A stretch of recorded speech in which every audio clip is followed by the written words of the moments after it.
Buenas noches, señor José. Bueno, antes de empezar la entrevista, agradecerle por su tiempo para poder permitirnos este trabajo universitario. Bueno, el actual presidente de la República, el 28 de julio, anunció como una de sus principales propuestas que en el 2022 iban a volver las clases presenciales. Hace unos días, uno de los titulares del Ministerio de Educación afirmó esta noticia. Desde el ámbito de la salud mental, ¿considera usted que le afectará a los estudiantes la transición de una modalidad virtual en donde prácticamente se ha vivido 2 años a una presencial? Y de ser así, ¿de qué manera afectaría? Ok, Lucero, muchas gracias por la pregunta, también por la entrevista. Definitivamente va a haber una dificultad, sobre todo en aquellos estudiantes que ingresan por primera vez al sistema educativo de forma regular.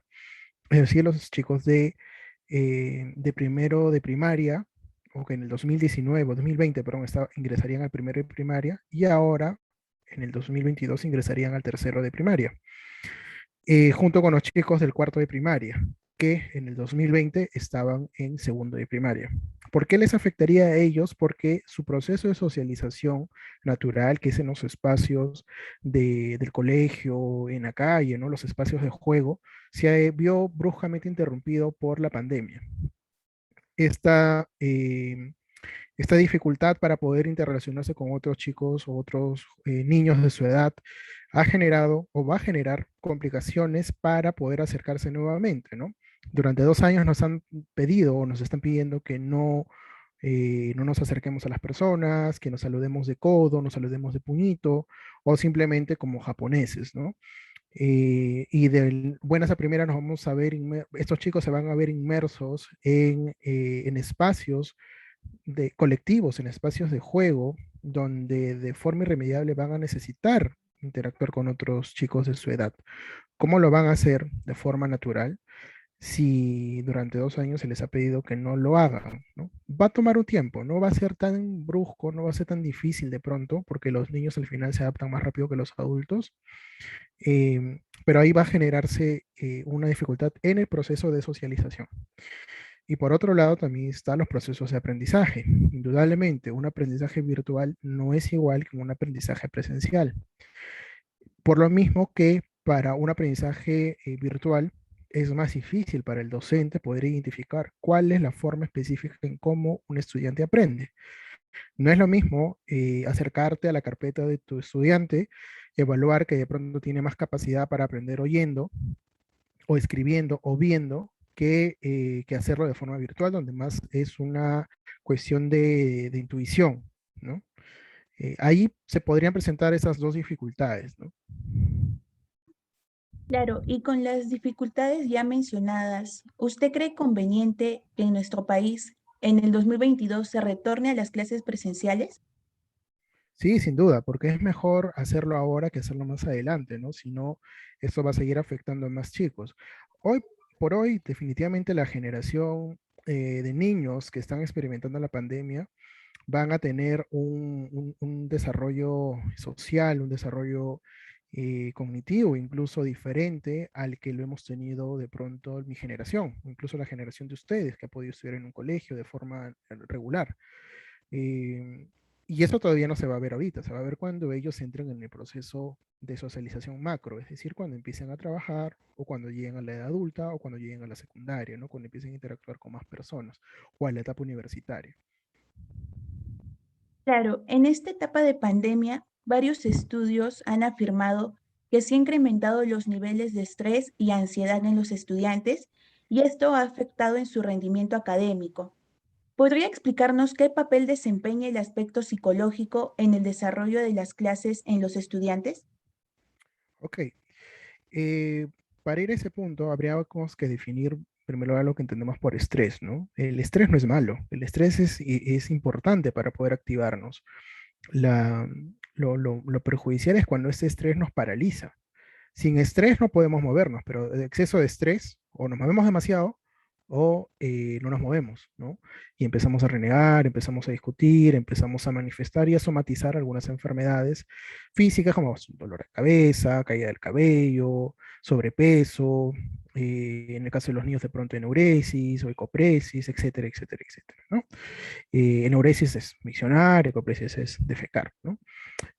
Todo ese tipo de cosas podría generar un nivel de estrés en un adolescente, en un niño que de la noche a la mañana se vio expuesto a esta nueva realidad, como se le llamó el año pasado, ¿no? Eh, entonces, ¿qué rol juega la psicología o la salud mental, perdón, para el manejo, para el control o para evitar que el estrés de este tiempo pueda generar dificultades en el aprendizaje o en sus procesos de aprendizaje? Es, en primer lugar, centrarse en que lo que estamos viviendo es circunstancial. O sea, parece que nunca va a acabar, pero en algún momento esto va a terminar, ¿no? Quizás el otro año, quizás a mitad del otro año todavía, pero eso va a terminar, porque indudablemente hacia eso estamos apuntando todos los países del mundo, ¿no? Sería raro que todos avancen, incluso en México, por ejemplo, ya empezaron con las clases presenciales, sería raro que Perú no lo hiciera en algún punto, ¿no? Ahora, se, se quiso iniciar las clases presenciales ahora a partir de agosto. Sin embargo, la logística no se dio abasto, no permitió que esto avance. Sobre todo porque los docentes exigían como algo prioritario, y estoy de acuerdo con ellos, la vacunación de todo el personal de profesores, ¿no? Por el riesgo que implicaba porque poderse contagiar.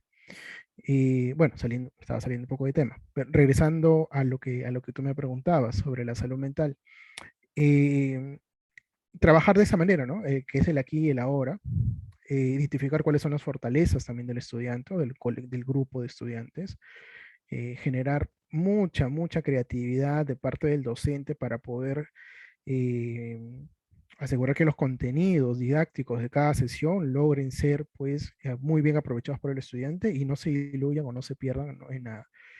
Bajo el pretexto de no estar de forma presencial, ¿no? Claro.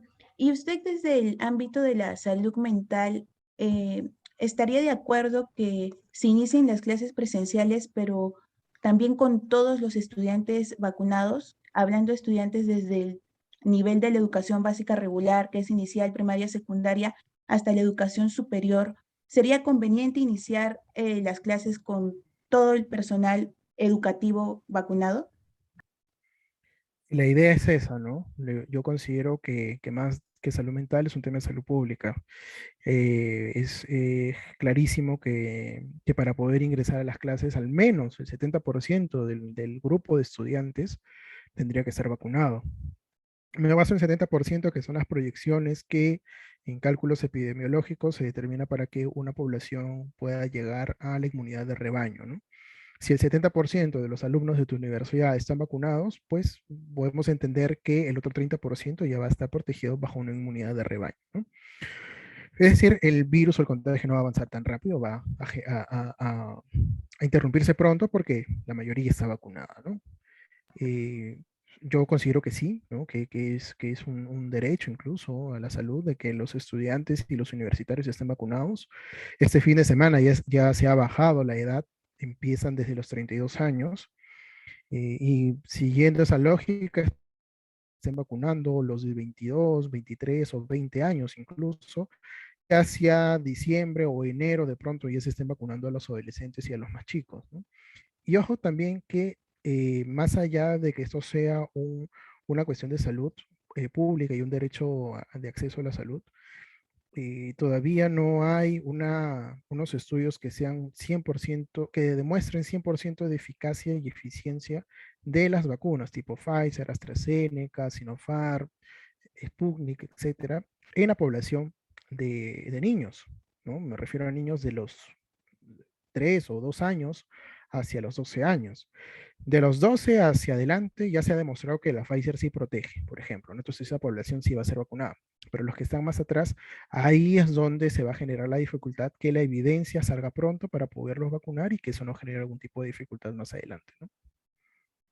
Claro, y también el tema de la vacunación puede generar tal vez un poco de tranquilidad porque psicológicamente te sientes más seguro, ¿no? Y eso podría crear también un ambiente de interacción más sano entre el docente y entre los estudiantes, ¿verdad? Sí, pero eso también es un arma de doble filo, porque muchas personas, incluso adultas que se han vacunado, tienen la percepción de una falsa seguridad. Entonces, cometen el riesgo de salir a las calles sin mascarilla, y ya no se lavan las manos de pronto, ¿no? Cosa curiosa.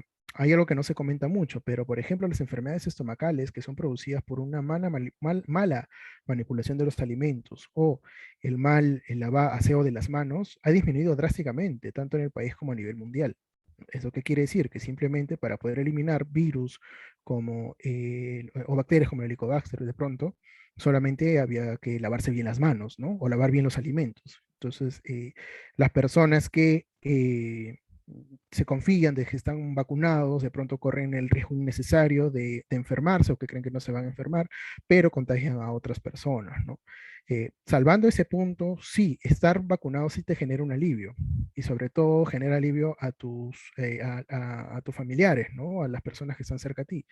Obviamente también para una persona, me pongo en el papel de un profesor.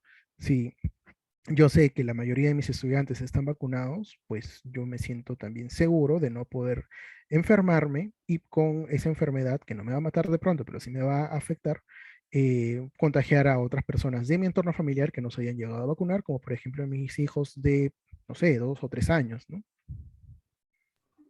Y con esa arma de doble filo, ¿considera que todos los que conforman la comunidad educativa, desde profesores, estudiantes, están mentalmente preparados para volver a esta presencialidad? ¿O será una adaptación que se irá dando poco a poco con el paso del tiempo? Es una excelente y muy buena pregunta. Más, yo la ampliaría si es que nosotros como sociedad estamos mentalmente preparados, ¿no? Como comunidad, incluso macro. Sin duda quisiera que sí, ¿no? Quisiera decir o confirmar que sí, pero también hay personas que han optado por no quererse vacunar. Personas que consideran que la vacuna en lugar de ser una solución, más bien es una enfermedad. Entonces, no podríamos decir que al 100% esto va a ayudar en la salud mental, ¿no? Que bueno fuera, que con una vacuna podríamos o pudiéramos corregir ciertas psicopatologías, ¿no? O pudiéramos eliminar ciertas ansiedades o ciertas depresiones, pero no va por allí tanto, ¿no? Va por el tema de que tanto hemos interiorizado la necesidad de cuidarnos, no solamente para nosotros, sino que al cuidarnos estamos cuidando al resto también. Sí, también hay que tener en cuenta que en nuestro país hay muchos centros educativos, sobre todo los públicos, que no cuentan con un psicólogo o con un especialista de salud mental. ¿Cuánto podría influir esto en la salud mental tanto de estudiantes como de profesores? Que no haya un especialista al lado, cerca, que pueda atender tantas inquietudes y necesidades que con la pandemia han aumentado definitivamente. Lucero, discúlpame, no te escuché bien la pregunta. ¿Podrías repetirme, por favor? Sí, claro, creo que es un tema de internet, se está cortando. Decía que en nuestro país hay muchos centros educativos que no cuentan con un psicólogo o un especialista de salud mental. ¿Cómo Ujú. podría influir o afectar esto en los estudiantes o docentes que no tienen a esa persona especializada al lado que los pueda ayudar en esta situación en donde se genera más incertidumbre porque la pandemia todavía va a continuar, ¿no? Exacto. Bien, sin duda existe la ley de salud de convivencia en escuela que da las prerrogativas para que en cada colegio del Estado peruano exista al menos un psicólogo. Sabemos que un psicólogo es insuficiente incluso para toda una plana estudiantil de 1.000 alumnos, por ejemplo, ¿no? Cuando son esas situaciones, el psicólogo solamente se focaliza en aquellos estudiantes que están en crisis o que están de pronto a punto de repetir o cosas por el estilo, ¿no? No puede hacer un trabajo con toda la comunidad porque es muy complicado. Eh, Salvando eso o saliendo de ese contexto de la ley, sería, por ejemplo, algo oportuno que las universidades, a través de las escuelas, a las facultades de psicología, pudieran generar espacios de proyección social hacia los colegios que no cuenten con un psicólogo o que no tengan un psicólogo focalizado, porque hay colegios nacionales que sí lo tienen, como que hay otros que no, a los cuales puedan ir y barrer y con un tamizaje psicológico, usando las fichas del MINSA, por ejemplo, que son muy sencillas, poder identificar cuáles estudiantes o cuánta población de los estudiantes están experimentando o un trastorno depresivo o un trastorno ansioso. y sobre la base de esa información poder generar un programa de intervención. Eso ya estamos hablando ahí de salud mental comunitaria, de una intervención social desde la psicología que tranquilamente se pueden hacer con las universidades. Pero faltaría ese engranaje entre las universidades nacionales, particulares y el Ministerio de Educación, ¿no? ¿Qué tanta facilidad, qué tanto acceso pudiese brindar bajo a una proyección de este tipo? Otro también, el MINSA cuenta con su propio equipo de psicólogos en las postas, en los centros de salud. Ellos también hacen trabajo de intervención, trabajo de campo en los colegios. Sería interesante que las postas tengan un psicólogo o un par de psicólogos adicionales que focalicen puntualmente el trabajo en los colegios de la comunidad o de la zona a la cual está posicionada una posta, ¿no? De esa manera, claro, no vas a tener un psicólogo para cada colegio, pero al menos vas a tener un par de psicólogos para tu comunidad, toda tu comunidad, todo tu barrio. Y de esa manera vas a poder identificar trabajando de una forma, bajo una perspectiva epidemiológica, bajo una perspectiva de investigación, estadística, poder sacar, identificar cuáles de tus estudiantes tienen algún tipo de riesgo, algún tipo de dificultad, algún tipo de riesgo psicosocial, algún tipo de riesgo en su salud mental o algún tipo de dificultad en esa área, ¿no? Y con ello, incluso, poder generar la evidencia suficiente para que el mismo Ministerio de Salud pueda dotar de mayor personal en psicología y en psiquiatría, porque también es necesario, para trabajar con estos estudiantes y evitar que la salud mental de estos estudiantes se vea afectada y con el tiempo pueda afectar su desarrollo cognitivo y sus procesos de interacción social. Al hablar de comunidad, es muy importante rescatar el rol de los padres de familia. ¿Cuán importante y qué rol cumplen los padres o apoderados en cuanto a la salud mental de sus hijos? Muchísima, ¿no? Muchísima. Muchas veces creemos que ser papá simplemente es darle un plato de comida a nuestro hijo, vivienda y alimento, y la verdad es que eso es lo básico de lo básico, ¿no? Ser padre va más allá. Ser padre es como, ser una guía dentro de la vida de tus hijos, ¿no? Señalarles el camino. No hacerles fácil la vida tampoco porque no va por ese lado, ¿no? Pero sí estar atentos a sus necesidades, fortalecer el apego de tus hijos, ¿no? Generar un vínculo positivo, un apego seguro, generar hijos resilientes que puedan sobreponerse prontamente a dificultades como la que estamos experimentando. Pero también hay que entender cuál es el contexto en el que vivimos, ¿no? A un papá que de pronto no ha tenido la oportunidad de poderse empapar de esta información o de tener las oportunidades para poder, no sé, ir a un psicólogo particular o haber tenido la oportunidad de haber sido criado bajo un esquema de crianza positiva, pues no le vamos a pedir que de la noche a la mañana se convierta en una figura positiva, preponderante dentro de la salud mental de sus hijos, ¿no? El Estado sabe esto, ¿no? El Estado sabe que es necesario poder trabajar con los padres de familia, con las familias. Sin embargo, pues recula mucho porque considera pues que de pronto no hay el personal apropiado o la cantidad o el presupuesto asignado para poder trabajar con las familias. Eh, Existía, o no sé si todavía existe, por ejemplo, un programa de familias fuertes en los colegios nacionales, y sería interesante que esto se aplique pues no solamente al nivel de los colegios, sino también a nivel nacional, ¿no? Porque al final los niños que van a ingresar al colegio vienen ya de un origen familiar donde de pronto los primeros años de vida son vitales, los 4 primeros años de vida son vitales para el desarrollo neuronal y también para la adquisición de habilidades sociales de los hijos. Si no trabajamos prontamente en esos años, lo que venga después va a ser mucho más difícil, mucho más costoso incluso, ¿no? El trabajo preventivo siempre es, al comienzo, es más costoso, pero a la larga termina siendo más rentable para un Estado, ¿no? Sí, hace unas semanas se realizó una marcha en Lima convocada por muchos padres de familia y esta marcha pedía el retorno a clases presenciales. En esta se pudo evidenciar tal vez el estrés que también sufren muchos padres de tener que cuidar a sus hijos y a la vez tener que hacer el trabajo remoto al que se han tenido que adaptar y ese estrés, esa ansiedad, de alguna u otra manera se traspasa a los estudiantes. ¿De qué manera los padres pueden ir preparándose y adaptándose, ayudando a sus hijos para que este retorno a la presencialidad no sea tan difícil y también para que los apoyen académicamente? ¿Cómo separar el estrés que puede ocurrir fuera de casa en lo laboral para apoyar a sus hijos? De pronto, se me ocurre, podrían regresar de forma interdiaria los estudiantes a una educación virtual, pero a una educación presencial.